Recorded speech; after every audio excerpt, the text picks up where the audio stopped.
Meninos, meninas, muito bem-vindos, muito bem-vindas.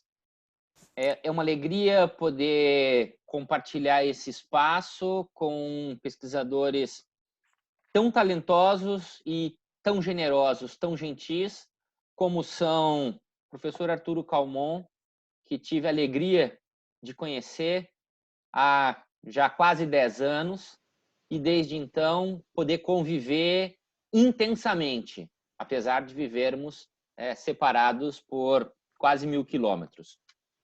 E também Cláudio Amato, italiano, por isso ele disse boa noite para nós, porque afinal ele está 5 horas à frente no fuso horário. Cláudio, que tive o prazer de conhecer há aproximadamente 2 anos e que segue fazendo uma investigação, uma pesquisa, uma investigação, no nível de pós-doutorado comigo na Universidade La Salle, aqui no Rio Grande do Sul. Essa atividade foi pensada para dialogar com os nossos estudantes do curso de mestrado em Direito e Sociedade da Universidade La Salle, alguns deles e delas aqui conosco, como aula de encerramento do curso que eu ofereço, que é o Direito na Sociedade de Consumo. E me parece extremamente oportuno a gente não só promover este intercâmbio de saberes, esse intercâmbio de ideias, mas a gente discutir cada vez mais a respeito dessa tese construída pelo professor Arturo Calmon, que para mim é uma das teses mais geniais criadas no universo do direito contratual. Quando Arturo, nos seus textos em espanhol, que versam sobre a teoria ética, começa a brincar, a ruar com as palavras, eu me delicio. Aos colegas de língua portuguesa, eu vou compartilhar neste exato momento via chat um link para um texto em português sobre a teoria ética do contrato. Para os colegas de língua hispânica, esse texto está publicado num maravilhoso livro do professor Arturo sobre a teoria do contrato, aquele de tapa dura. E provavelmente estará também, ainda não consegui dar conta de toda a leitura, no livro de cátedra. Arturo pode confirmar essa informação. De qualquer sorte, é um artigo que é leitura obrigatória para qualquer pesquisador que se proponha a pensar o direito contratual no mundo ocidental. É vanguarda pura. Arturo, isso não é amizade. Isso é o rigoroso Marcos Catalã que fala. É um texto que nasce com notas de genialidade. Os pesquisadores que trabalham comigo, Gabriela que está aqui, Matheus que está aqui, Marcela que está aqui, o professor Laurício Pedrosa nos brinda com a sua presença, que alegria. Laurício recluso, Ilhéus está tomada pelo coronavírus, as pessoas estão morrendo como jacas, caem dos pés. Laurício, siga se cuidando. Cláudio, que trabalha comigo, sabe que não é fácil conseguir extrair um elogio meu. E essas palavras vêm do fundo do meu coração, elas são muito, muito, muito sinceras. Olá, Laurício. Teu talento só não é maior que a tua simpatia, a tua generosidade. É muito bom ter você encerrando este nosso curso. A Universidade La Salle fica envaidecida, fica honrada em tê-lo como nosso professor visitante, alguém que, por vezes, dialoga conosco. E, obviamente, nós, do Agendas de Direito Civil Constitucional, também temos a alegria de poder dialogar contigo. Dito isso, eu me calo, porque dizem, aqui no Brasil pelo menos, que os bons moderadores são aqueles que são esquecidos tão logo as atividades se encerram. E é isso que eu quero que realmente aconteça, que sejam lembrados neste momento Arturo e Cláudio. Professor Arturo, muito obrigado de coração. Arturo, por supuesto, hablará em espanhol, despacio, tranquilo. É muito bom ter você junto conosco. Obrigado mesmo. Marcos, muchísimas gracias por tu afecto, por tu consideración. Quisiera también informarles que hay una alumna argentina también, que es Vanina Alcaraz, a quien la bienvenimos porque ella está presente, así que por ahora ya hay 4 nacionalidades presentes en esta sesión. Bien, bueno, saludo formalmente a todos. Nuevamente le agradezco a Marcos y a Claudio por la consideración y el afecto. Y bueno, vamos de lleno al tema. A mí me gustaría contextualizar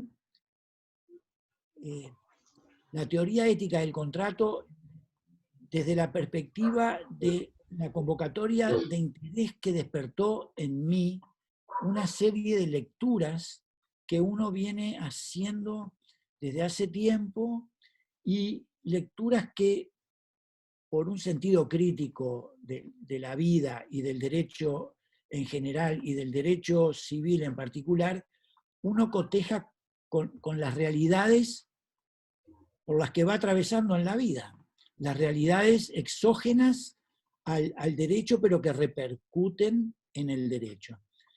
De las lecturas que todos hemos tenido, que nos han formado en el sentido ético del derecho, siempre me impresionaron aquellas que hablaban del sentido de cooperación, de colaboración, de solidaridad que debe existir entre todos aquellos que se intervinculan jurídicamente. Todos conocemos las enseñanzas de Emilio Betti en Italia, quien efectivamente, junto con los grandes juristas italianos, que ahora se denominarían clásicos, fueron los que hincaron su énfasis en la necesidad de colocar el principio de buena fe como un faro que no solamente hace a la conducta subjetiva y objetiva de las partes, de las personas en su vida de relación, sino que también resulta ser un faro hermenéutico, una luz en el camino de discernir significados en materia jurídica. Eso a mí me llamó mucho la atención en mi época de estudiante de grado. Otra lectura que me parece fundamental, que sirve de contexto a lo que se denomina teoría ética del contrato, es aquella que habla del esfuerzo de la doctrina argentina sobre bases doctrinarias alemanas de colocar contenidos concretos al principio de buena fe, porque en el contexto colaborativo del cual nosotros ahora nos estamos haciendo cargo, es evidente que la buena fe es uno de los indicadores, guías para comprender el tema.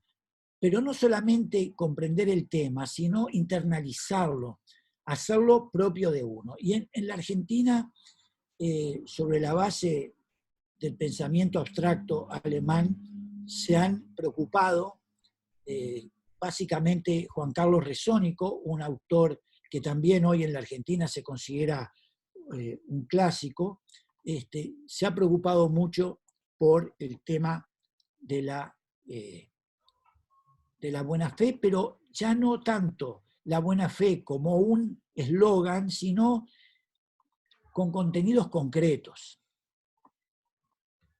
Otra lectura que me parece fundamental es la lectura de lo que se denomina la teoría y la escuela de un gran jurista norteamericano que expone su tesis en la década del 60 del siglo pasado, del milenio pasado, que se llama Ian McNeill,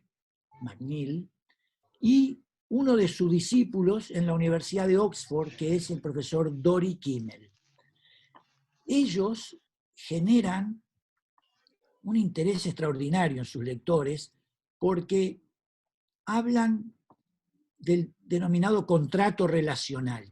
Contrato relacional que hoy en día se conecta con lo que se denomina la tipología prevalente en materia de contractualidad, que es la tipología de los contratos de ejecución continuada. Esto es, los contratos en los cuales el tiempo es duración y no solo distancia. Ustedes saben, mucho mejor que yo, porque en Brasil se estudia el tema. Recuerdo la producción de Laís Bernstein sobre el tema tiempo en materia jurídica en general y en materia de derecho contractual y obligacional en particular. Ustedes saben bien, decía, que la globalización y los diseños globalizadores que colocan al mundo como un mercado han generado el cambio de paradigmas en la contractualidad. Nuestros códigos decimonónicos siempre fueron el fiel reflejo de economías que tenían muy elementales bases de intercambio. Por ejemplo, sociedades con muy poco desarrollo industrial, sociedades basadas casi exclusivamente en la agricultura y en la ganadería, con bastante rudimentaria intermediación financiera.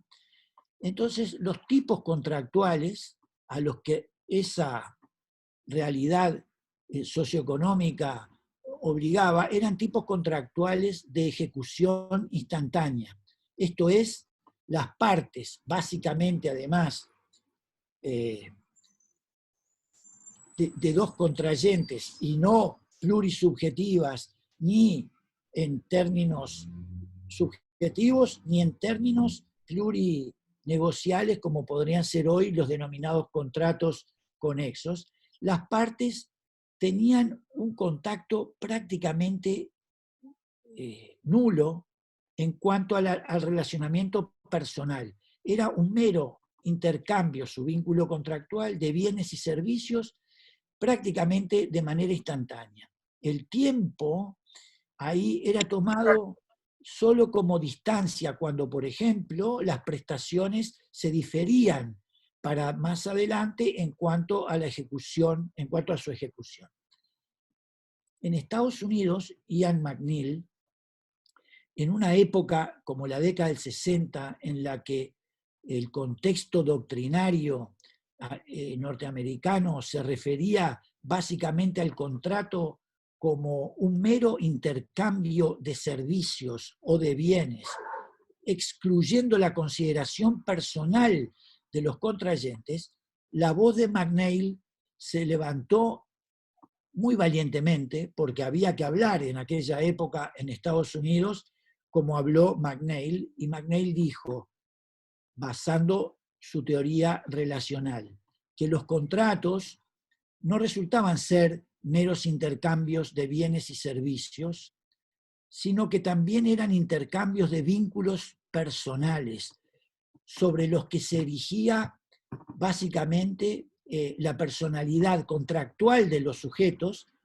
Con esto lo que significo es su situación personal, su historia de vida social, económica, personal, familiar, o sea, como seres humanos que son los contratantes, decía McNeill, son seres humanos que se vinculan a través de un contrato, pero además se vinculan en momentos en que ya la globalización que hoy conocemos se empezaba a practicar en Estados Unidos, intramuros, era el cambio de paradigma en materia contractual, porque se fue gradualmente pasando de los contratos de ejecución instantánea a los contratos de ejecución continuada. Tipología contractual que hoy en día se ajusta a los paradigmas de la globalización, porque el paradigma básico de la globalización es, viviendo en un mercado, uno tiende y debe tender a la obtención de réditos económicos a través de actividades contractualizadas.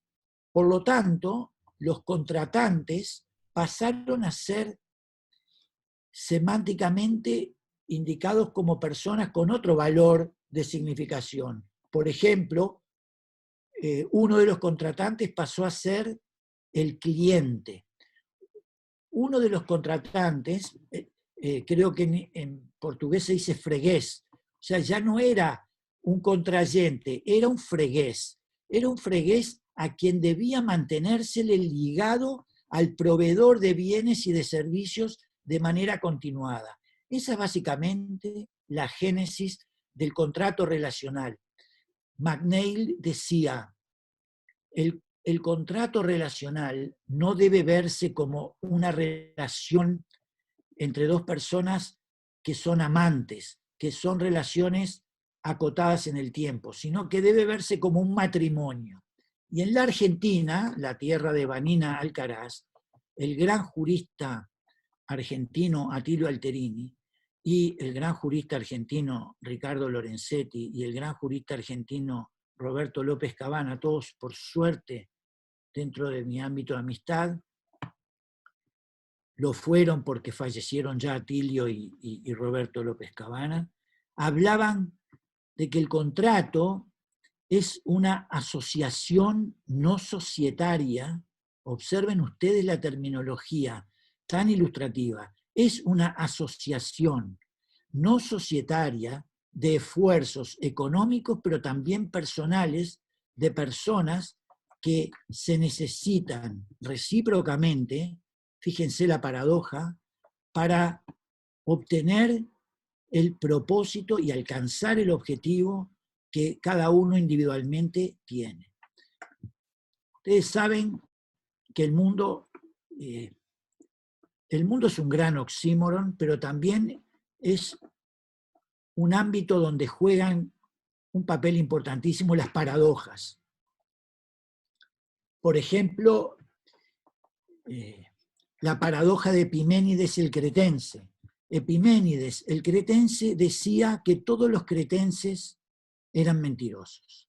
De manera tal que él, que era cretense, decía que los cretenses eran mentirosos, por lo cual uno no sabía si Epiménides estaba diciendo la verdad cuando decía lo que decía o estaba mintiendo cuando decía lo que decía. Esta es la paradoja de Bertrand Russell, que duró muchísimos años en ser descifrada por los matemáticos a los cuales Bertrand Russell les dirigió la paradoja.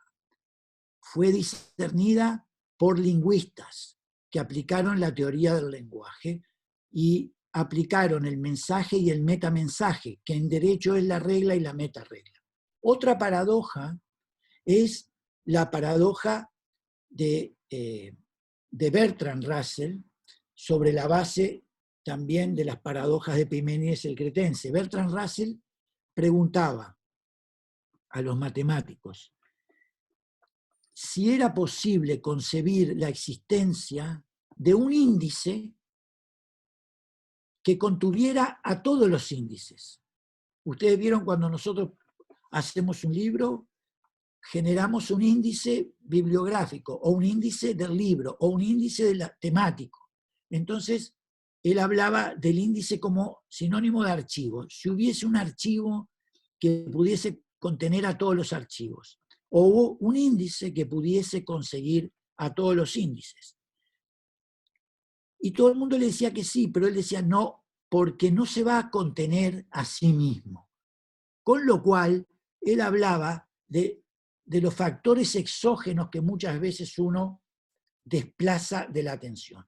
Sobre estas paradojas, en materia de derecho contractual, hay una gran paradoja que es la que sirve de semilla para el cultivo de la teoría ética del contrato, y es la siguiente: no existe posibilidad alguna de concebir un contrato como un ámbito de controversia, un ámbito de conflicto, un ámbito de contienda, un ámbito de encuentro disvalioso de intereses individuales que intentan sobreponerse recíprocamente, sino que por el contrario, un contrato solo puede ser concebido como tal cuando los intereses particulares, individuales de cada contrayente son advertidos como únicamente alcanzables por la colaboración del otro.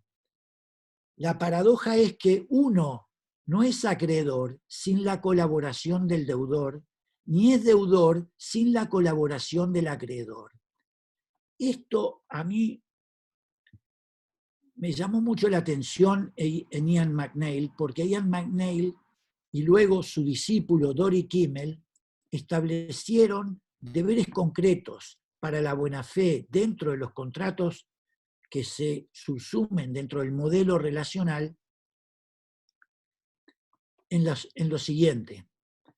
Por eso marcaron un paso para adelante, cualitativamente valioso, porque cuando se hablaba de buena fe, muy pocos le asignaban contenidos concretos a ese principio. Y Dori Kimmel propone determinados deberes concretos que integran el principio de buena fe en el cumplimiento, esto es, en la fase ejecutoria de las prestaciones de los contratos que, como hoy en día prevalecen, son los contratos relacionales que se nutren del tiempo como duración, esto es lo que clásicamente se denominan los contratos de ejecución continuada.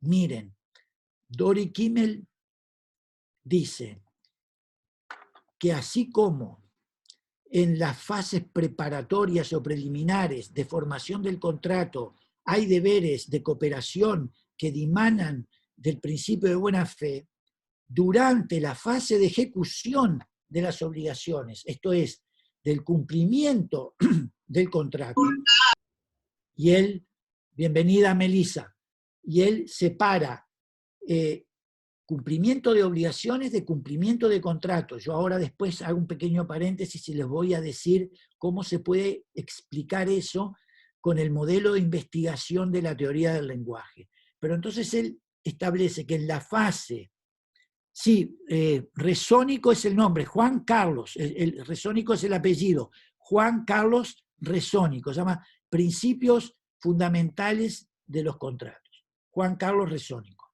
Bien, perdonen la interrupción porque ahora acabo de leer el mensaje. Entonces, él dice que en la fase de Dori Kimmel, que en la fase de ejecución de las obligaciones hay deberes concretos que dimanan de la buena fe. Estos deberes concretos son, observen ustedes ahora, en tiempos de pandemia, la importancia que tiene lo que dicen Ian McNeill en 1960 en Estados Unidos y Dori Kimmel, que propone un nuevo modelo siguiendo las enseñanzas de McNeill ahora en el siglo XXI. Y él dice, miren, un deber es el deber de desapego personal. ¿Qué significa desapego personal? Desapego personal significa no considerar en primer lugar el interés propio, sino solo mediatamente en cuanto a que él es alcanzable, el interés propio, es satisfecho el interés propio, que es la base del cumplimiento, si yo antepongo a ese interés propio el deber de respeto hacia el co-contratante, porque es del co-contratante de quien yo dependo para obtener mi interés propio. No puedo alcanzar a través de un contrato el interés propio si no es con la colaboración proactiva del co-contratante. Con lo cual, yo debo tener el desapego, esto es, no ser egoísta y anteponer mi interés, porque anteponiendo mi interés propio, yo puedo estar obstaculizando la conducta de mi co-contratante, que es aquella que yo espero que como deudor adopte, ¿para qué? Para satisfacer mi interés. Y ahí está la paradoja. Yo no soy un acreedor si no tengo la consideración a mi deudor. Entonces no puedo poner mi interés egoísta por encima del derecho del deudor a cumplir, que es a su vez lo que me va a permitir a mí obtener satisfacción del interés que yo pretendo con el contrato. El segundo deber que dimana para Dori Kimmel es, yo les pido por favor a mis amigos brasileños, a mis alumnos uruguayos, a mi alumna y amiga Vanina Alcaraz de Argentina, que pensemos esto ahora, con lo que está pasando, con las dificultades que hay para cumplir los contratos. Observen lo que dice Dori Kimmel. Uno de los deberes dimanados de la buena fe en los contratos relacionales es el deber de supererogación. ¿Qué significa el deber de supererogación? Cuando uno celebra un contrato, ingresa en un ámbito jurídico-económico obligacional para el cumplimiento de cuyas obligaciones cada uno tiene que invertir en invertir un gasto. Porque si yo, en un contrato bilateral, al mismo tiempo que soy acreedor, soy deudor, es posible que yo tenga un costo ¿para qué? Para cumplir con mi obligación. Por ejemplo, trasladar el bien al domicilio del deudor. Así como el deudor tiene gastos para cumplir. Ustedes saben que no es solamente suscribir el contrato, otorgarlo, perfeccionarlo, sino que a partir de ahí también uno tiene gastos, no solo gastos del contrato, gastos para la ejecución de las obligaciones dimanadas del contrato.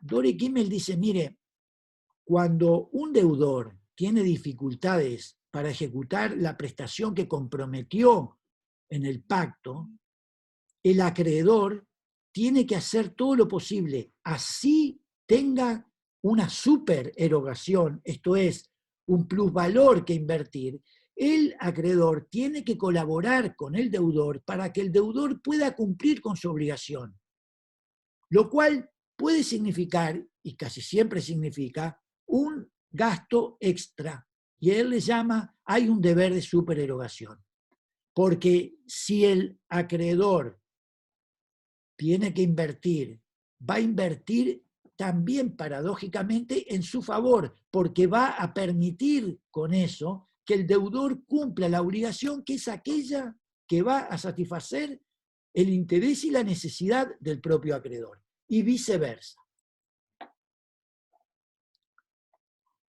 A partir de ahí, yo empecé a percibir que estos autores lo que estaban haciendo era un tratamiento ético del derecho de los contratos.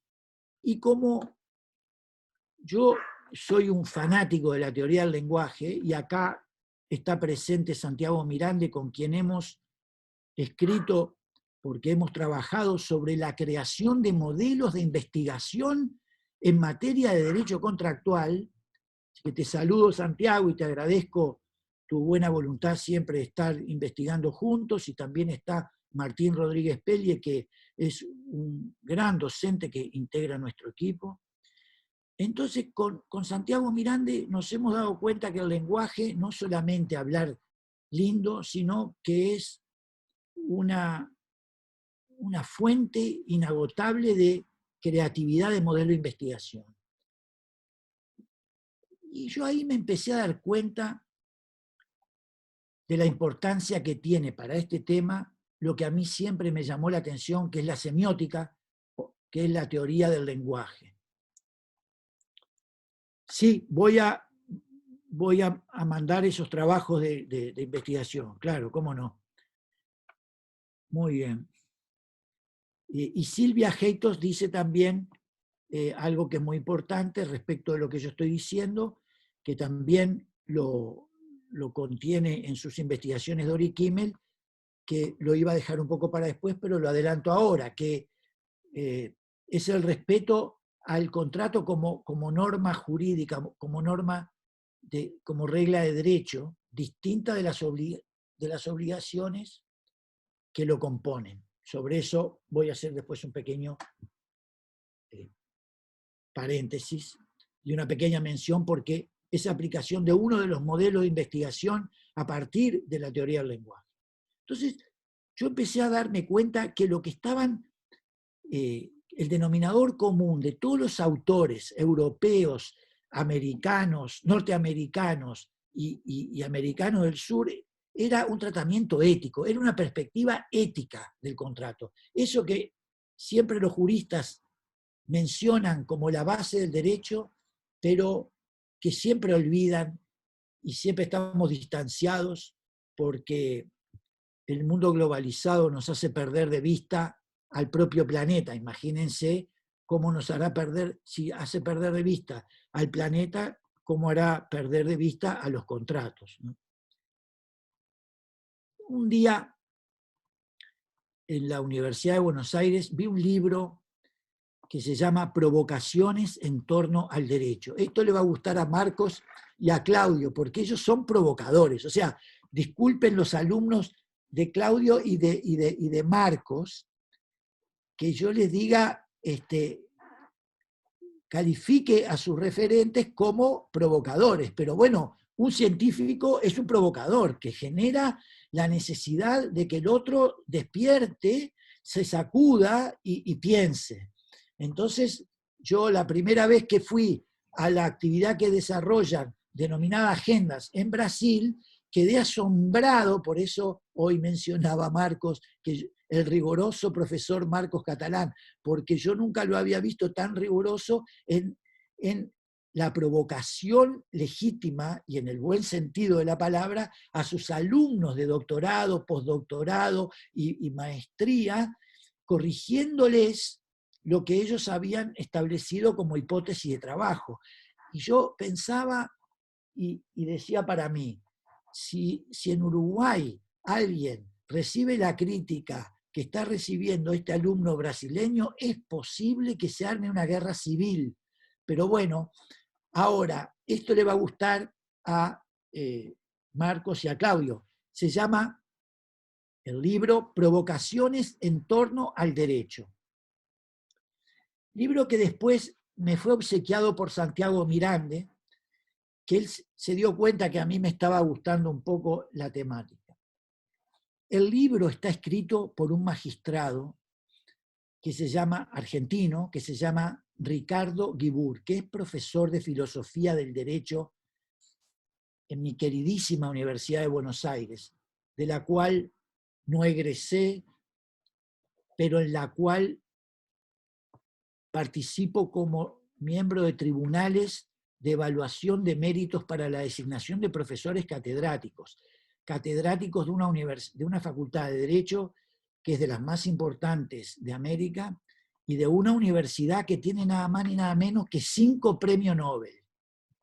Entonces yo cada vez que entro a esa universidad a examinar los méritos de quienes se postulan como catedráticos, pongo, como se dice por los gauchos nuestros, las lágrimas bajo el poncho, porque no es de hombre llorar. Porque pienso en mis padres, si me vieran entrando a esa universidad para seleccionar a los catedráticos. Entonces, el orgullo por el esfuerzo que hicieron mis padres, como hacen los padres de ustedes para que estudien, ¿no? Ese profesor Guibur, que escribió el libro Provocaciones en torno al derecho, en la primera página, antes de empezar los temas en concreto, pone una frase y debajo de esa frase otra. La primera frase no es de él, la segunda sí. La primera frase es el grito que Miguel de Unamuno exclamó contra las fuerzas franquistas en una jornada que se realizó por los falangistas en un teatro de España. Y él les gritó: venceréis, pero no convenceréis. No sé si en portugués se entiende, venceréis, mas no convenceréis. Debajo de esa frase, Ricardo Guibur escribe esto que para mí es esencial para entender la teoría ética del contrato. Miren cómo se interrelaciona el derecho, no son compartimentos estancos. Y él pone convencer, vencer con el otro, no al otro. Convencer, vencer con el otro. Esto es, cuando uno convence a alguien, hola María José, muy bien, después contestamos eso que estamos en más general, pero bueno, después te lo contesto, María José. Fíjense, convencer, vencer con el otro. Cuando una persona convence a otro, quiere decir que ha tenido un diálogo sobre un tema, sobre tal vez en primera instancia tenían un distanciamiento, un encuentro, una diversa opinión respecto de un mismo tema, y uno persuade al otro y lo convence, no lo está venciendo. No lo está venciendo. Nosotros vivimos en sociedades de pulseadas. A ver quién le gana a quién. Cuando uno ingresa muchas veces en un diálogo, habla y se ve y percibe que la otra persona está esperando que uno termine de hablar para contradecirlo, pero sin haber entendido lo que el primero dijo. Entonces, cuando uno convence, vence con el otro. A partir de ahí, yo me di cuenta que las verdaderas señales para comprender al contrato no estaban fuera del contrato, sino en las propias raíces, en las propias esencias etimológicas de la terminología con la que nosotros nos referimos a contrato. Miren, voy muy rápido, estoy yendo muy sto falando devagar, sí, ¿cómo? Perfecto. Miren, mi portugués, estos se van a reír los alumnos uruguayos, mi portugués fue estudiado profundamente en una ciudad brasileña que se llama Chuí, que es a donde nosotros vamos en Uruguay, yo por lo menos, a comprar cosas de contrabando porque son más baratas. Então, eu vou para Chuí, eu falo portugués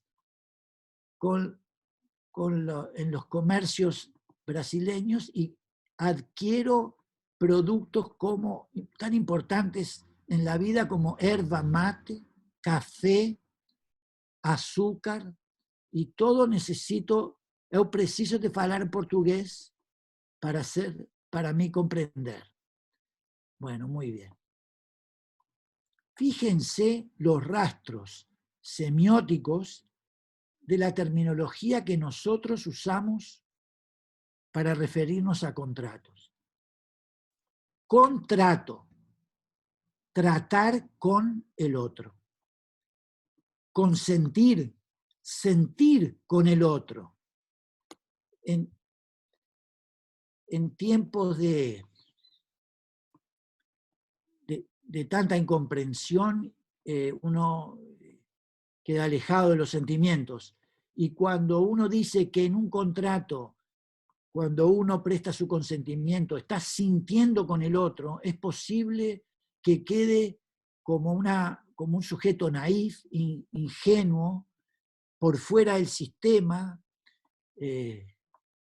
pero no es así, porque de lo que no podemos estar alejados es del sentimiento.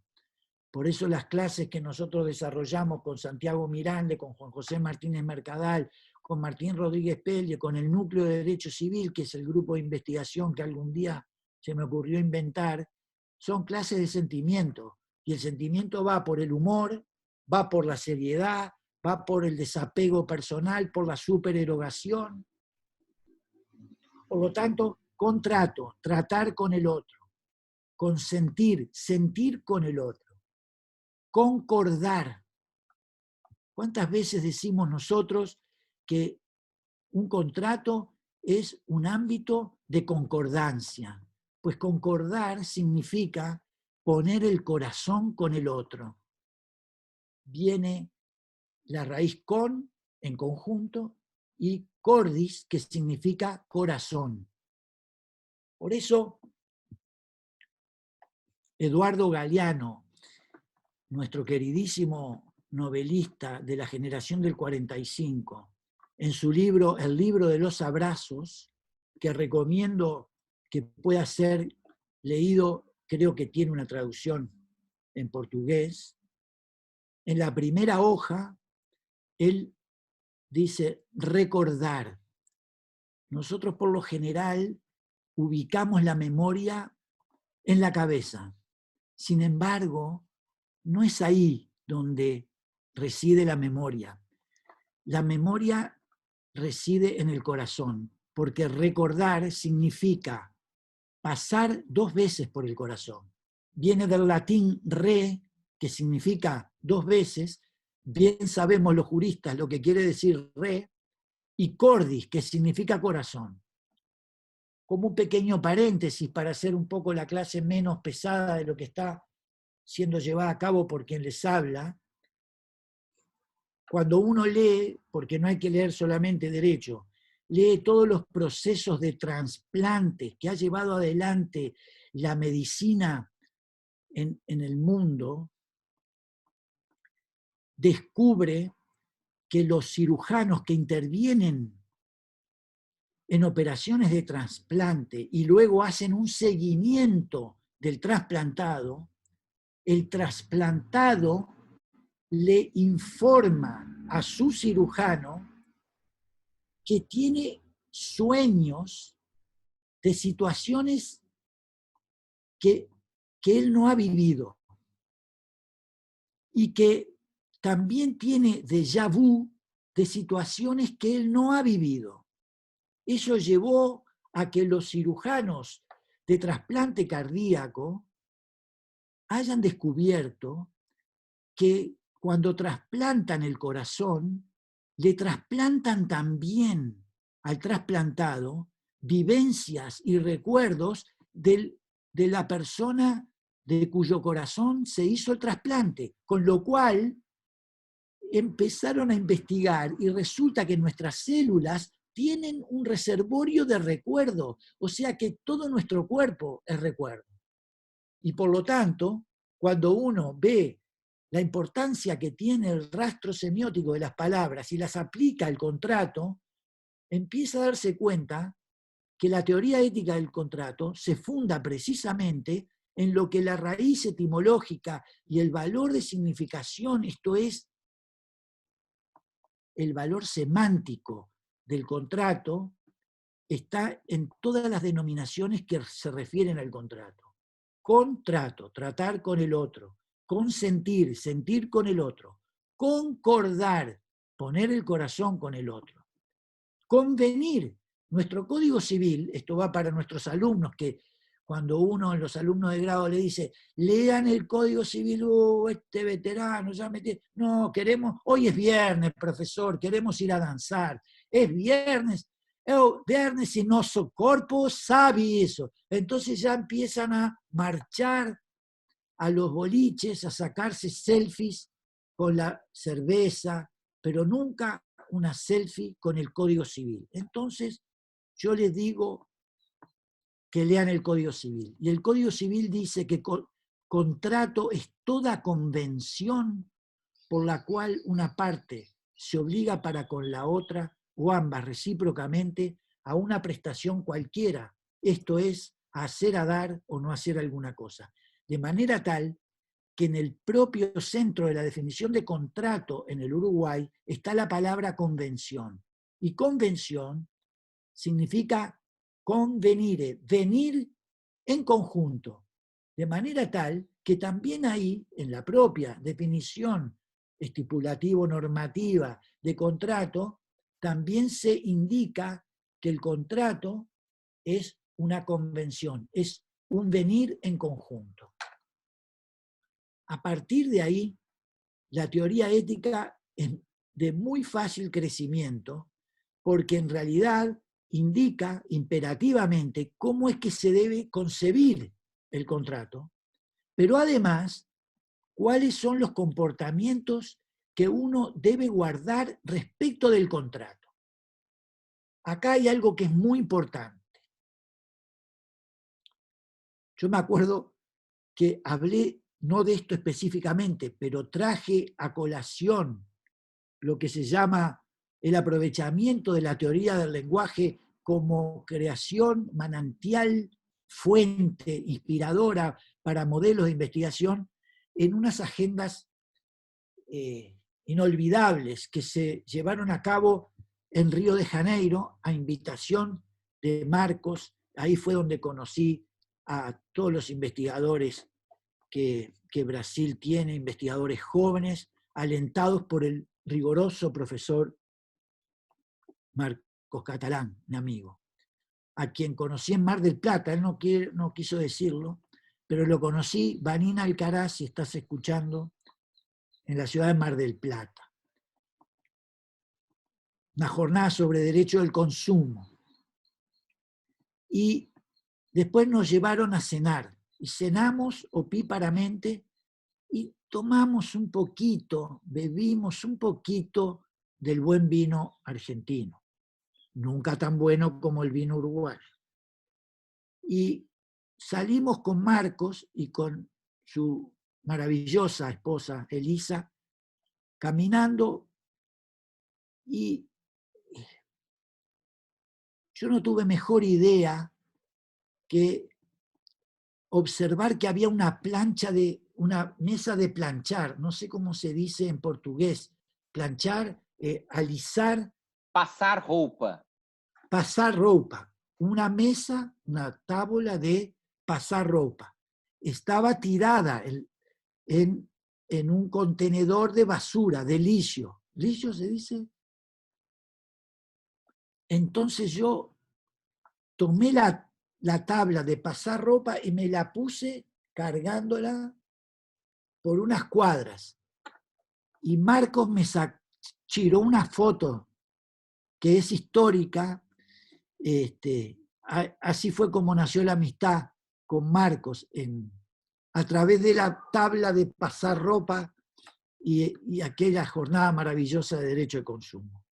Ahora bien, ahí me di cuenta que la teoría ética del contrato en realidad era un disparador para confirmar que la teoría del lenguaje tiene mucha importancia como mecanismo para la creación de modelos de investigación.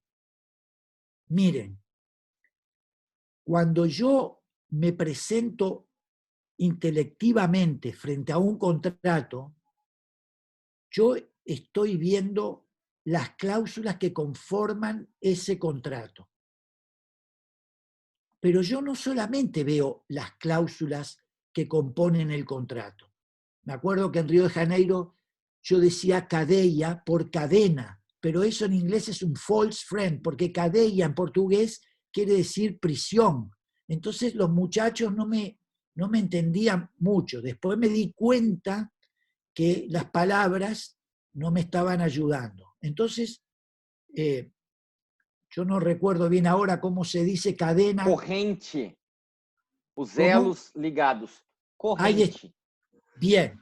Entonces, cuando uno observa un contrato, su capacidad de reflexión tiene que fracturar los planos, y esto es teoría del lenguaje, en dos.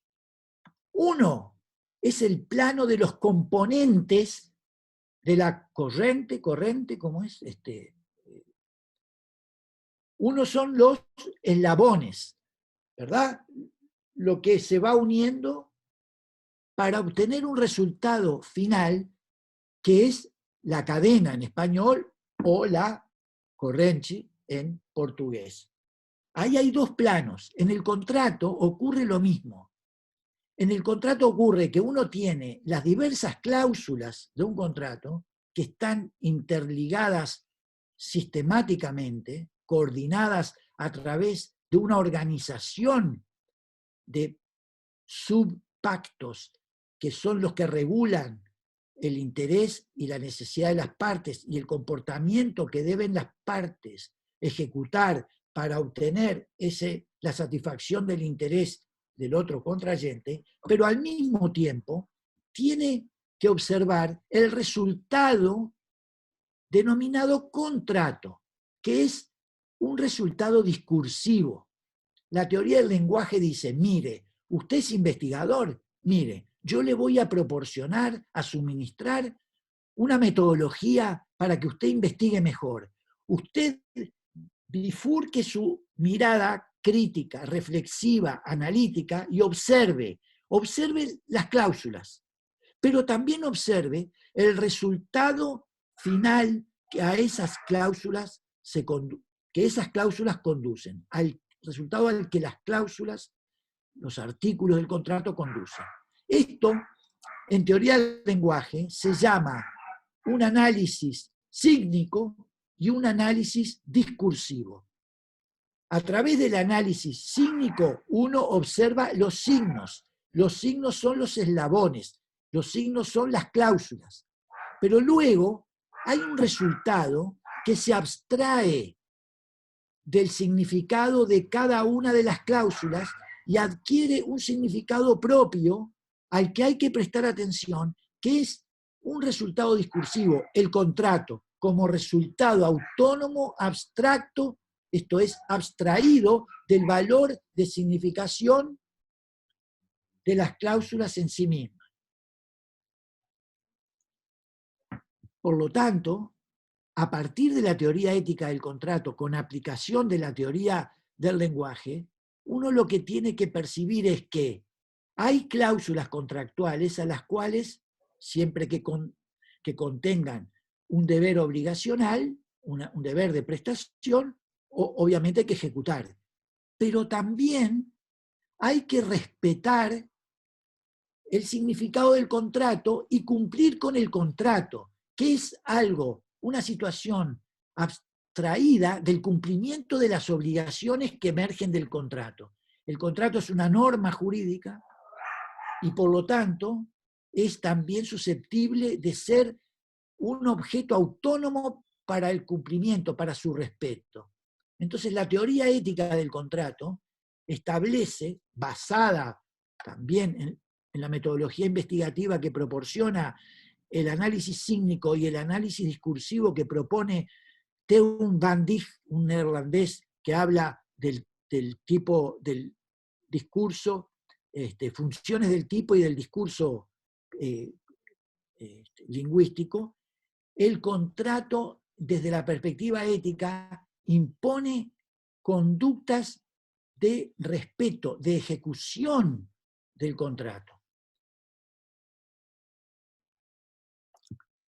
A partir de ahí, uno tiene que contrastar estos postulados con la realidad real por la que eventual o actualmente esté viviendo determinada sociedad. Hoy la globalización también se da en materia sanitaria. Hay una globalización de la epidemia. Eso se llama pandemia. En términos jurídico-económicos, es una globalización de la... Tiene el mismo fondo de pantalla, muy bien. Es una globalización de la epidemia. En esa globalización de la epidemia, los contratos de ejecución continuada ofrecen un flanco muy frágil para su incumplimiento, porque cuando el tiempo es colocado como duración, evidentemente durante el tiempo uno puede tener dificultades para cumplir con las obligaciones emanadas del contrato, pero también por esa vía discursiva va a tener incumplimiento respecto del contrato, esto es, de la norma jurídica individuada que las partes consintieron, concordaron, convinieron y sobremanera contrataron. ¿Qué es lo que ocurre con esto? Ocurre que cuando, como está ocurriendo ahora en el mundo contemporáneo, y todas las comunidades jurídicas están preocupadas por eso, ¿qué es lo que ocurre?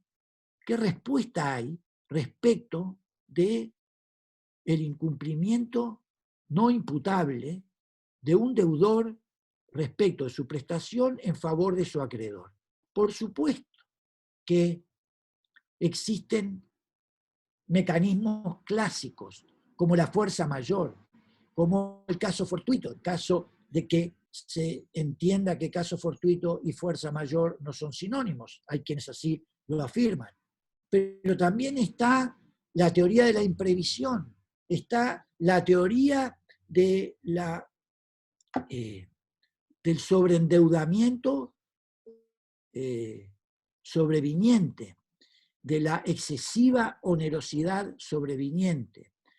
Hay muchos mecanismos. En la Argentina, con el nuevo Código Civil y Comercial de la Nación Argentina, existen mecanismos específicos que indican, por ejemplo, la necesidad de renegociar las cláusulas.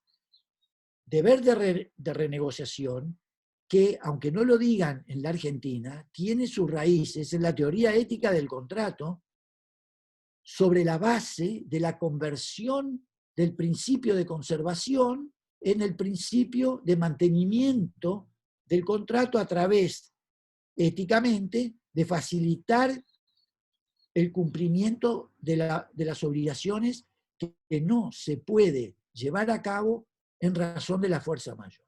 Ahora bien, todos esos mecanismos que existen en los diversos ordenamientos jurídicos tienen el denominador común al que hay que recurrir para darle una explicación científica a lo que se intenta aportar como solución a una problemática grave. ¿Por qué? Porque los contratos que no se pueden cumplir y las obligaciones de esos contratos que no se pueden ejecutar pueden pertenecer a territorios muy sensibles. Por ejemplo, el arrendamiento de cosa con destino a casa-habitación. Si uno no paga la renta, es posible que el acreedor, esto es, la parte arrendadora, inicie los procedimientos de desalojo y deje a una familia en la calle. Metálicamente puede comportar ese camino. Bien, hoy la teoría ética del contrato, basada en estos postulados, permite suministrar soluciones de fundamento a partir de lo que se denominan los deberes de respeto, de fidelidad y de lealtad a la contraparte y al contrato en sí propio. Cuando el Código Civil uruguayo, yo siempre en mis clases de grado digo el Código de Narvaja, que fue el codificador cordobés radicado en el Uruguay, pero en realidad el Código Civil vigente fue fruto del trabajo de una comisión que yo integré, que trabajamos durante 3 años.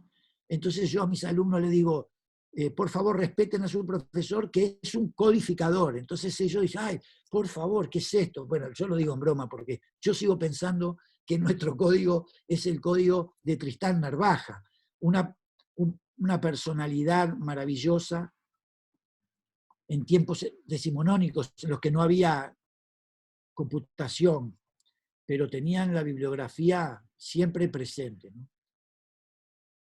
Cuando tenía 9 años, Tristán Narvaja perdió el habla al enterarse del asesinato de su padre. Perdió el habla, no podía hablar. La recuperó con el tiempo y egresó de la Universidad Nacional de Córdoba. Y su primer trabajo profesional fue defender al asesino del asesino de su padre. Fíjense qué vida marcada por el derecho. Y nos dio al Uruguay, país al que emigró por razones de persecución política, nada más ni nada menos que uno de los mejores códigos civiles. Bien, en ese contexto, la teoría ética del contrato impone el deber de mantener el contrato. Cuando Narvaja habla de incumplimiento en los contratos bilaterales y regula el incumplimiento y sobremanera regula la denominada condición resolutoria implícita, establece esta frase: la parte a quien se falte. Esa es la esencia semántica del incumplimiento, faltarle al otro. Yo incumplo cuando le falto al otro. Incumple el novio que le falta a la novia y viceversa. Incumple el marido que le falta a la mujer y viceversa.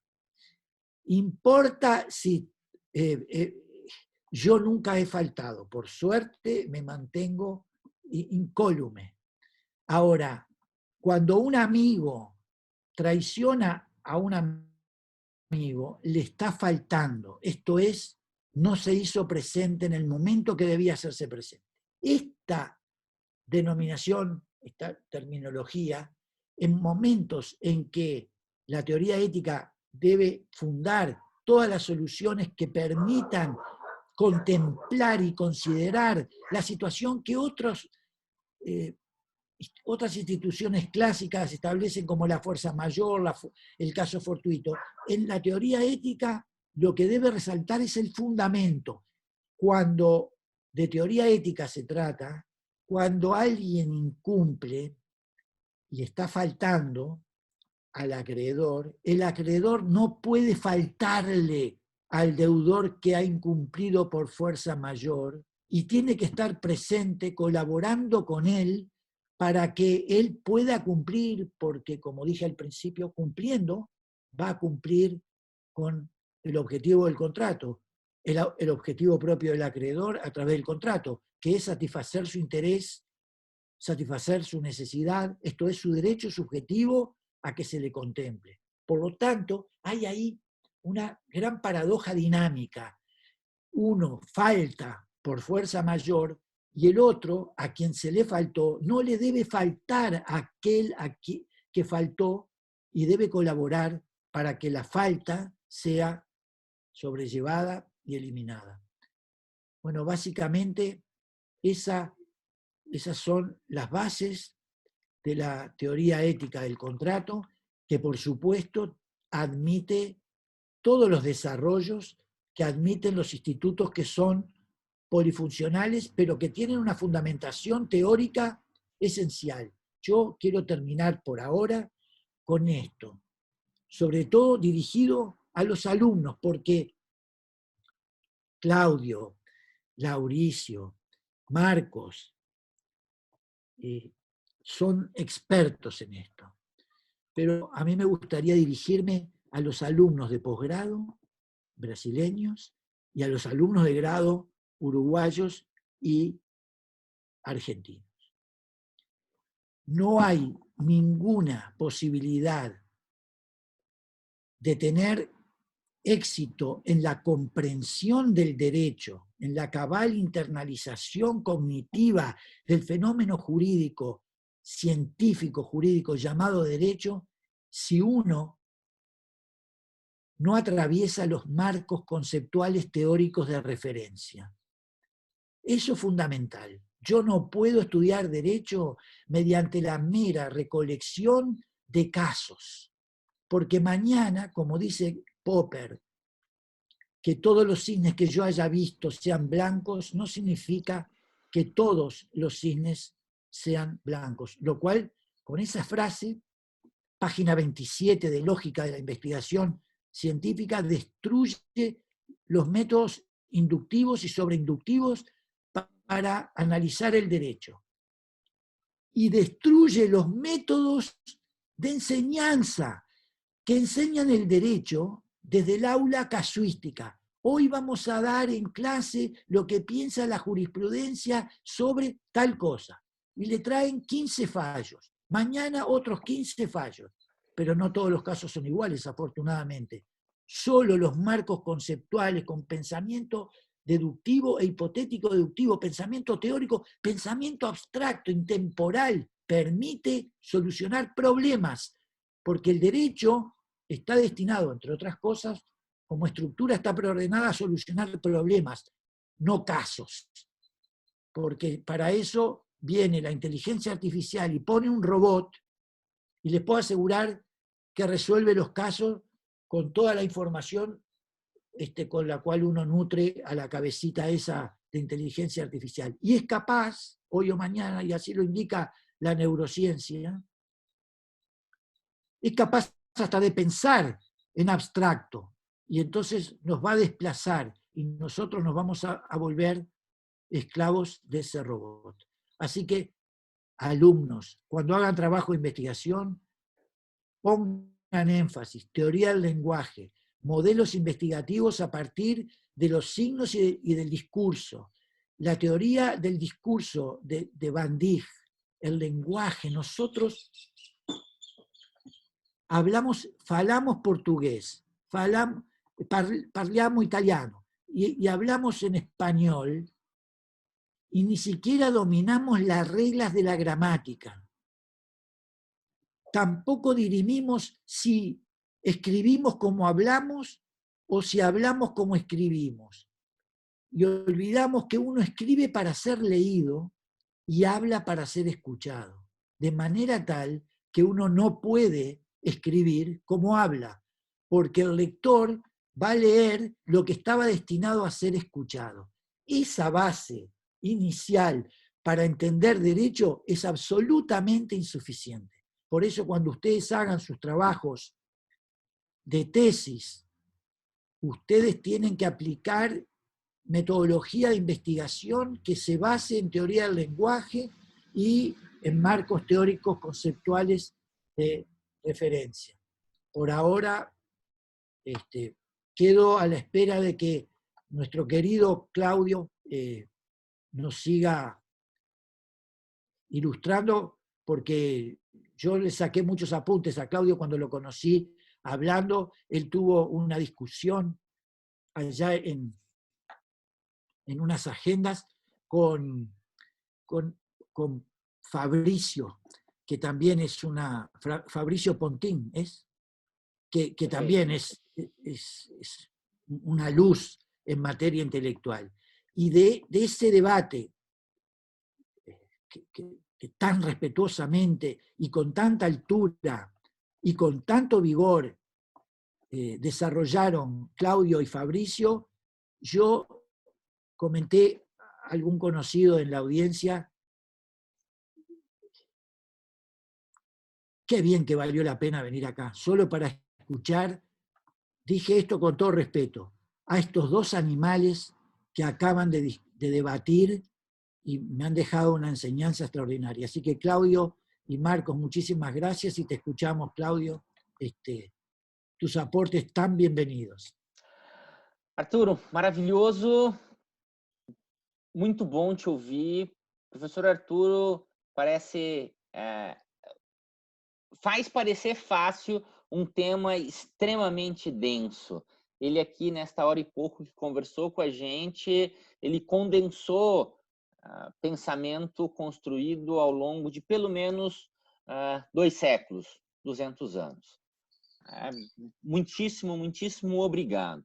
Antes de passar a palavra para o Cláudio, só registrar a alegria de ver aqui também nossa colega Laís Bergstein, pesquisadora extremamente talentosa, referenciada na fala do professor Arturo, e destacar o que eu reproduzi no chat para aqueles e aquelas que tenham interesse, se quiserem conhecer nosso grupo de pesquisa, a gente tem feito encontros virtuais, vai ser um prazer recebê-las, especialmente os pesquisadores de fora do Rio Grande do Sul e, ainda mais especialmente, de fora do Brasil, argentinos e uruguaios que estão aqui conosco. Nós temos muito, muito desejo de recebermos mestrandos e doutorandos, mestrandas e doutorandas estrangeiros no nosso programa de pós-graduação estrito sensu. Pode, eventualmente, vir para cá num sanduíche as alunas e alunos que estudam com o professor Calmon no mestrado da UDELAR, da Universidade da República, e que, eventualmente, também não estejam fazendo este curso e queiram passar um tempo no Brasil. A gente pode conversar depois disso. Também compartilhei com vocês uma parte da minha produção, para quem tem interesse, para quem eventualmente queira trabalhar a comparação de algumas questões entre Brasil, Argentina e Uruguai, e deixei também o contato no Instagram para quem queira seguir conversando no outro momento, tá? Aqueles que aqui estão sabem que eu tento dar bastante atenção a todo mundo que me procura. Enfim, sem mais delongas e compartilhando isso com vocês, vou dividir mais via chat 2 ou 3 convites por meio dos cartazes que elaborei para isso. Passo de imediato a palavra ao simpaticíssimo e talentoso Cláudio Amato, com quem tenho a alegria de trabalhar já há 2 anos e que vai falar conosco da Bota da Itália.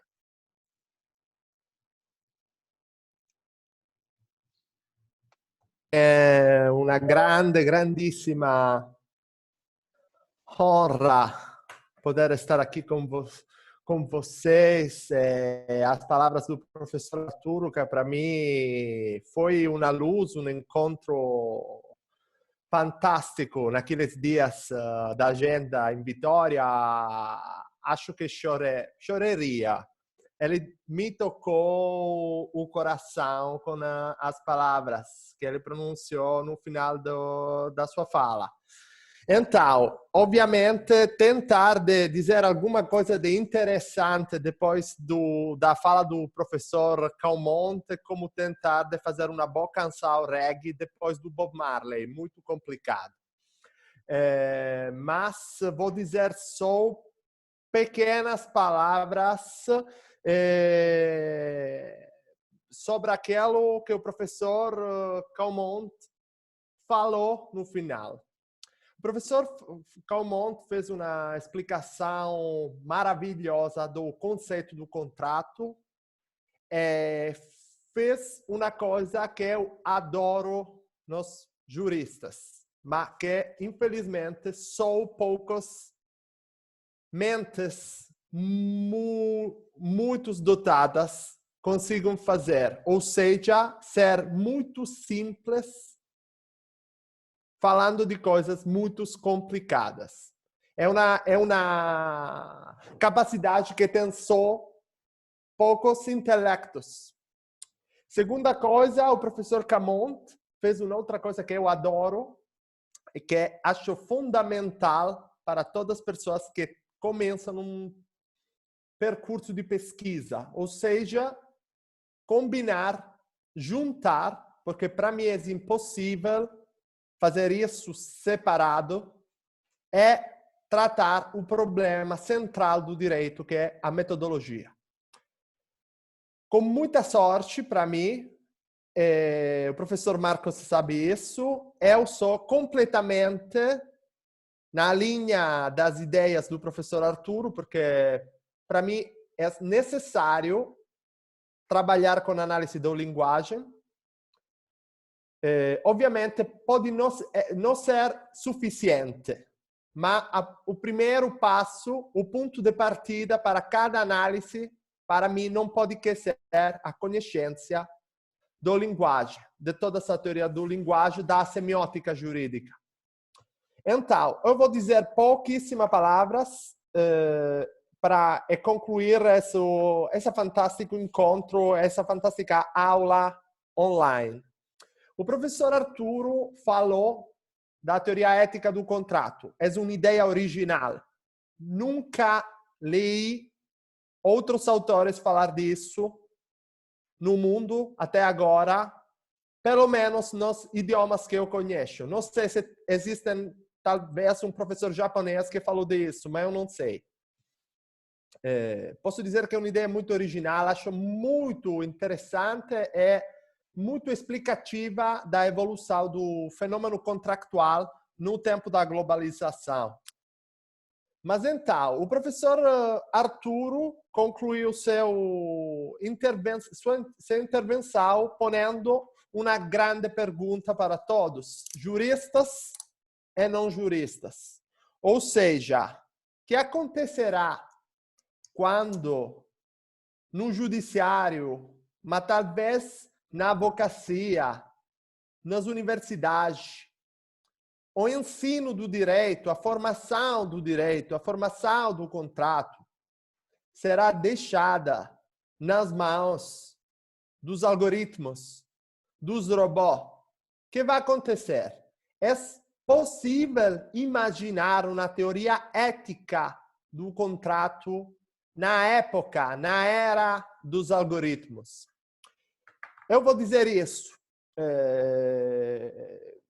Nos próximos meses vai sair sobre a revista Redes da Faculdade La Salle, que me honrou de poder estudar nessa o meu trabalho sobre a contratação algorítmica. Um primeiro trabalho que eu espero de desenvolver, que sabe, também no idioma espanhol, para difundir, se pode ter interesse também no Uruguai. Enviar o artigo ao professor Arturo, se ele agradece. Nesse ensaio, nessa escrita, eu vou falando da evolução da informatização do contrato. Começo da análise muito simples do contrato telemático que todos nós utilizamos para fazer compras sobre o computador, sobre o Amazon e outros sites. Na segunda parte desse ensaio, eu trato do contrato computável, ou seja, é um contrato que é totalmente escrito na linguagem formal para ser entendido de um computador. Na terceira e última parte, eu vou falando da contratação propriamente algorítmica. E vou investigando 3 tipologias, que eu falo de contrato algorítmico normal, contrato algoritmo forte e contrato algoritmo mais forte. A teoria ética do contrato do professor Calmont, acho que se pode bem aplicar no contrato informático normal. Também, se eu faço se vou fazer uma compra sobre o computador, obviamente, a operação negocial deve ser informada totalmente do princípio da boa-fé e todas as regras e essas estruturas que são fundativas da teoria ética do contrato do professor Arturo. Acho que a teoria ética do professor Arturo pode ser tranquilamente, sem problema, aplicada no contrato computável. A única diferença é que o contrato está estipulado no linguagem informático, mas as regras são as mesmas. É só a forma que vai mudar, não o conteúdo. O problema, acho, se pode pôr quando nós vamos falando do contrato algorítmico. O contrato algorítmico, no sentido normal, não tem problema. O contrato algorítmico, no sentido normal, para me explicar e esclarecer a questão, é o contrato que 2 contratantes empresariais, profissionais, grandes empresas, vão desenvolvendo com computadores automáticos. Por exemplo, a empresa que vai vender roupa programa um computador para ordenar roupa da outra empresa quando a roupa termina. Também aqui, obviamente, se devem aplicar todas as regras, como a boa-fé, todos os princípios que vão regrar, a disciplinar o contrato normal. O segundo problema é o contrato algorítmico forte. Por exemplo, quando nós compramos um ticket para voar com avião, quando nós contratamos, nós não estamos contratando com computador, nem mesmo com pessoas. Nós estamos contratando com um algoritmo que vai mudar de conteúdo o preço, o custo de nosso ticket, porque ele sabe que nós, por exemplo, precisamos mais daquele ticket. Se eu devo ir em Rio de Janeiro e vou sobre um site para comprar um bilhete, segunda vez que eu volto sobre aquele site, o algoritmo sabe que eu preciso daquele ticket e vai acrescentar o custo. Acho que aqui a maior razão é importante aplicar a teoria ética do professor Arturo, porque acho que também a empresa que vai dispor, que vai vender, do ticket para fazer voos deve se comportar, deve adequar suas condutas a princípios éticos por utilizo da boa-fé, que pode ser imaginada como uma meta-regra em abstracto que, a segunda da execução do conteúdo contratual, pode gerar específico deveres de condutas. Não, espero que eu entendi a teoria ética do professor Arturo também nesse sentido. Permanece um último problema. Vou fazendo um resumo. A teoria ética, para mim, na minha ideia, na minha opinião, pode ser aplicada e tem validade, falando de contratação informática, de contratação computável e de contratação algorítmica, quando nós falamos de algoritmo normal e de algoritmos quando nós compramos produtos e contratamos com algoritmos sobre a internet. O problema é que acho que a teoria ética do contrato tem um obstáculo em uma nova forma de contratação que, por agora, foi só imaginada nos Estados Unidos. É daquela que a gente conversa e fala de self-drive contracts. Ou seja, no português, seria contrato de condução autônoma. Ou seja, contratos que se aplicam sozinhos. Em espanhol, imagino que é contratos de condução autônoma. Qual é a conotação principal dessa forma de contrato? Quando nós falamos de contratos algorítmicos, normalmente imaginamos que o contrato é formado por algoritmos ou é escrito em uma linguagem que pode ser entendida, processada e automatizada por algoritmos. É uma situação muito futurística, muito nova.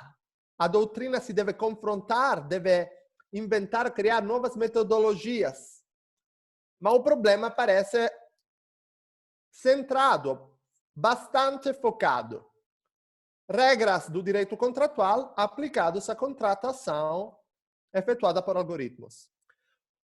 O self-drive contract vai pôr um problema muito diferente, porque no self-drive contract, as partes contratantes são partes humanas. Eu e o professor catalão decidimos de fazer um contrato de fornecimento de livros. Um contrato de execução periódica. De cada mês, eu devo entregar um livro de direito, bom livro de direito, mudamos, não um bom livro de direito, um bom livro de literatura. Imaginamos um livro de José Luis Borges, que seja eu que o professor catalão amamos mais que livros de direitos. Imaginamos o que acontece quando nós estipulamos um self-drive contract de venda. É que eu, professor catalão, não decidimos nada desse contrato. Decidimos só o fim. Ou seja, a entrega do livro. Todo aquilo que acontece, outras cláusulas contratuais, outros termos contratuais, outras condições, é decidido por algoritmos, utilizando nosso smartphone. O que acontece? Como toda a gente que está conectada aqui sabe, Google, internet, cada vez que nós utilizamos o computador rouba nossas vidas, rouba nossos dados. Imaginamos que existe um só grande algoritmo que sabe tudo de nós. Todo o que pensamos, o que nós sentimos, se passamos um bom dia, foi um dia horrível, o humor está um pouco feio. Imaginamos isso. Quando nós fazemos um self-drive contract, é o algoritmo comunicando por mensagem sobre nossos computadores ou sobre nossos smartphones a nos dizer e a decidir cada etapa da execução contratual. Imaginamos que um dia eu me levanto, está com chuva. Eu tenho de adimplir meu contrato, minha entrega de livro ao professor catalão. E aquele dia eu tento de sair com guarda-chuva, mas o algoritmo vai dizendo sobre meu telefone que eu não devo sair. Eu tento de sair, mas o algoritmo não faz funcionar o elevador. Eu tento de sair passando por escalas, mas depois eu não consigo sair do meu condomínio, do meu apartamento, porque todas as portas são eletrônicas e o algoritmo decidiu, ele, que eu não devo sair a fazer a entrega ao professor catalão naquele dia. O dia depois, o professor catalão, em teoria, deveria me pagar dinheiro da entrega. O algoritmo vai dizendo ao professor catalão que aquele dia, ele é muito melhor se aquele dinheiro utiliza para comprar leite por a ilha. O professor catalão sabe que ele tem uma dívida comigo, e vai dizendo, não, eu devo pagar Cláudio para a entrega. É um exemplo, professor.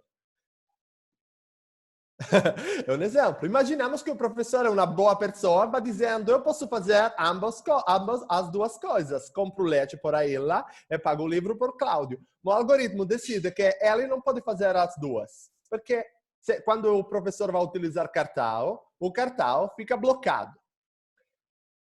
A situação pode ser estendida a todas as tipologias contratuais. Nesse caso, como você pode imaginar, não está convenção, não é convenir, não está concordância, não está contrato como tratar com. Porque é o algoritmo que decide se, como, onde e quando eu vou contratar. E ele pode fazer isso porque ele controla nossos dados. Eu acho, essa é uma minha pergunta, é uma provocação para a gente que está ouvindo minha explicação, imaginar como poderia ser o rapporto entre a teoria ética do contrato e um contrato que decide ele se vai estipular, a formar e a exeguir. Muito obrigado. Muito bem, Cláudio, muito bem. Conciso e profundo ao mesmo tempo. Ah, já tem uma mãozinha levantada. Olha só que espetáculo. Vanina, a palavra é sua.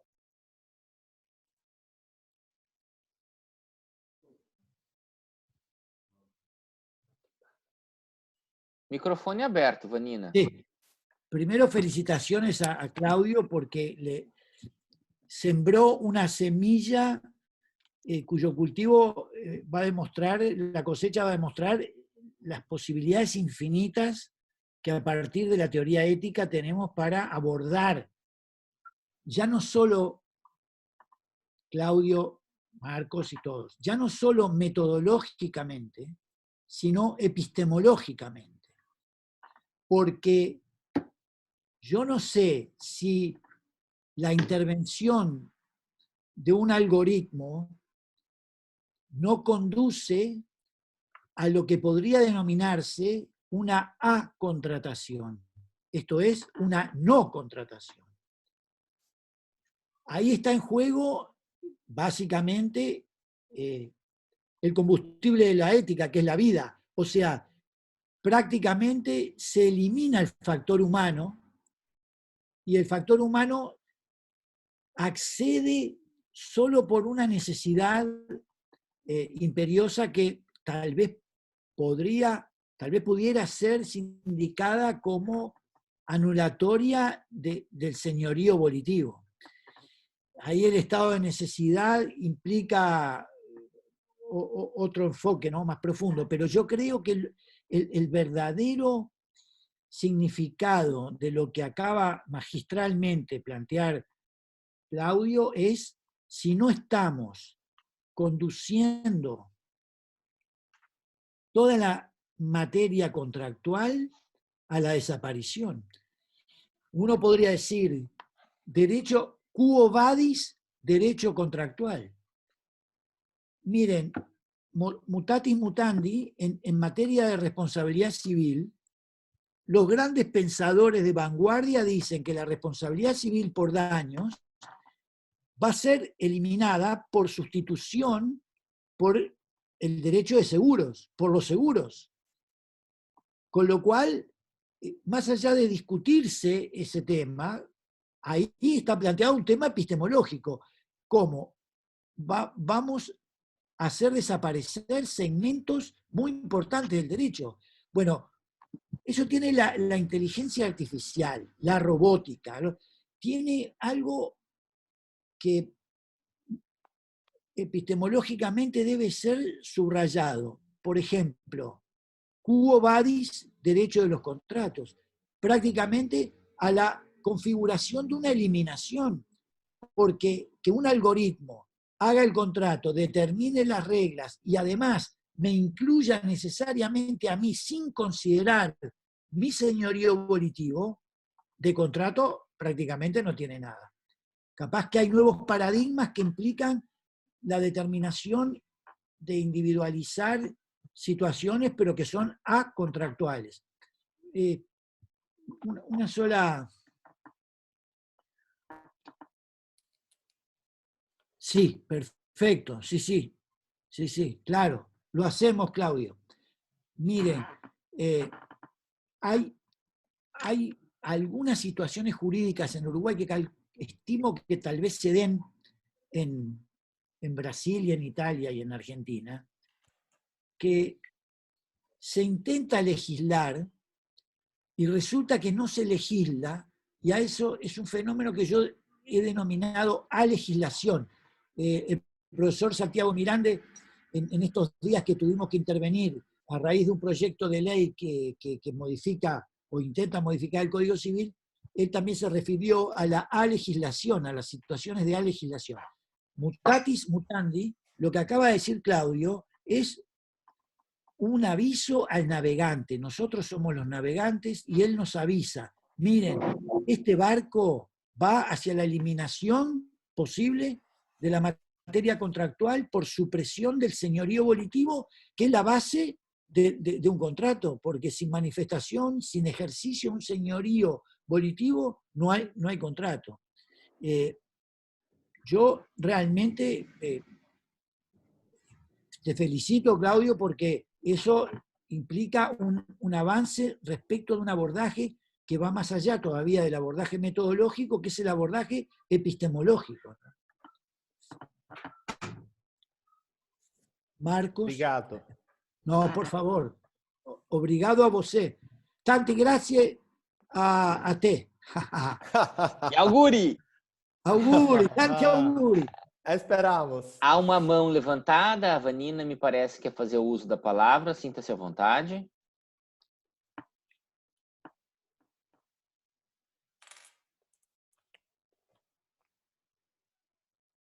¿Dónde están más? A ver, muy bien. Mirá, Claudio, Melissa te felicitó con aplausos, ¿eh? Melissa ahora está viajando. ¿A dónde estás viajando, Melissa? ¿A Montevideo? Porque Melissa vive en las afueras de Montevideo. Muchas gracias, Melissa. Gabriela, Marcela, Matheus, Laurício, Gonçalo, Dayana, Natalia, Facundo, Vitória, Carolina, Natália, Cláudia, Yara, Maria. Alguma pergunta? Alguma consideração? Obrigado pelo carinho, Laurício. Você é um amigo especial. Obrigado, Lauricio.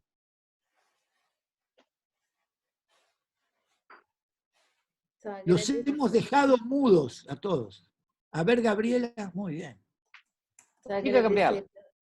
Pela excelente aula, é um prazer mais uma vez aprender com vocês. Muito obrigada. Obrigado a você, Gabriela. Imagina. Obrigado, una honra para mí. Y al artífice de este encuentro, al riguroso profesor Marcos Catalán. No, extraordinario, la verdad, pero muy bien, qué bueno, ¿no? Santiago. Bueno,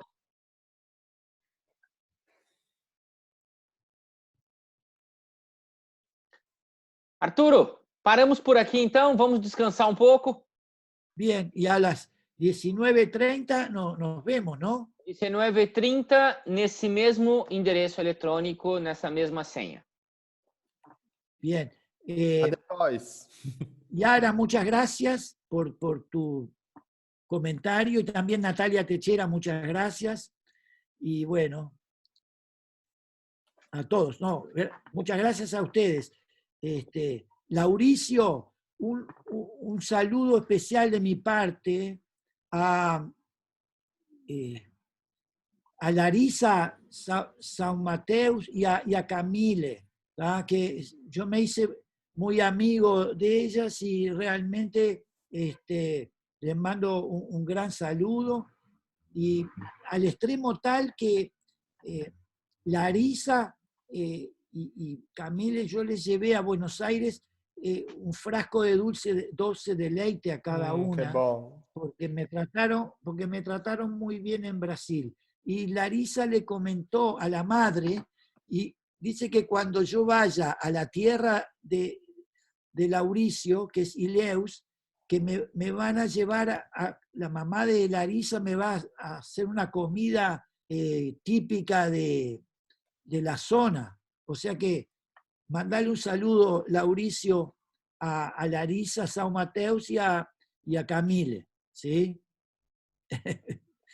Y leo siempre mi corazón. Bueno, muy bien. Pode Bueno, deixar. Muchísimas gracias, y si quieren reunirse con nosotros para escuchar, gracias Vanina, muchas gracias por haber comparecido. Porque a las 19:30 vamos a hablar de teoría general de negocio jurídico y derecho de familia. ¿De acuerdo? De acordo. A después. Muito sim. obrigado, professor, para o convite.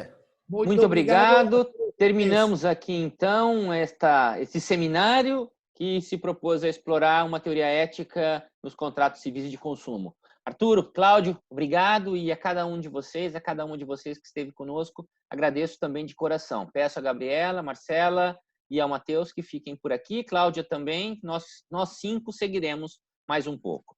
Tchau, gente! Tchau, tchau! Tchau!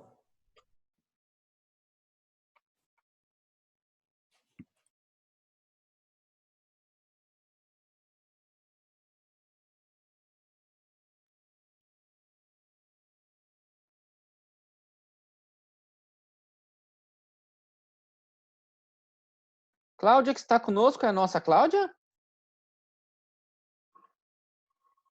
É a nossa Cláudia. Ah, muito bem, ótimo. Eu imaginei que fosse. Ela está com o rostinho escondido o tempo todo. Vamos ter certeza. Matheus, tudo bem, Matheus? Parece que está frio aí? Tudo bem. Tá, minha sala é muito gelada. Estou com muito frio aqui. E a Cláudia está no escritório. Bem protegida, muito bem. Isso aí. Os óculos protegem os olhos. Porque tem gente que fala cuspindo, né? Então, a gente precisa se proteger. E a máscara, o nariz e a boca. Ótimo, muito bem. Meninas, alguma consideração, alguma curiosidade antes de passar a palavra para o Matheus para a exposição dele e fechamento do nosso curso? Professora, eu tenho algumas dúvidas. Está gravando ainda? Deixa-me ver, Gabriela, se estamos gravando ainda. Opa, estamos gravando ainda. Então paramos a gravação aqui. Tchau!